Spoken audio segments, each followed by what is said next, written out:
معلومه ده د دې کاره بیا غله واره له دی په چادري کې ورته راووتې ول نارینه منو دا د نیکه ټابلیټ کا خوړلی و د غالۍ ګلانې اوبه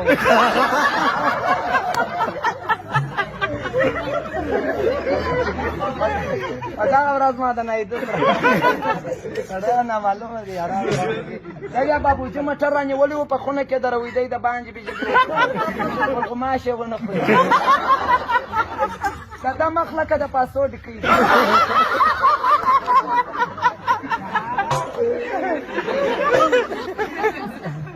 دا بیا په تذکره کې د ویډزولانو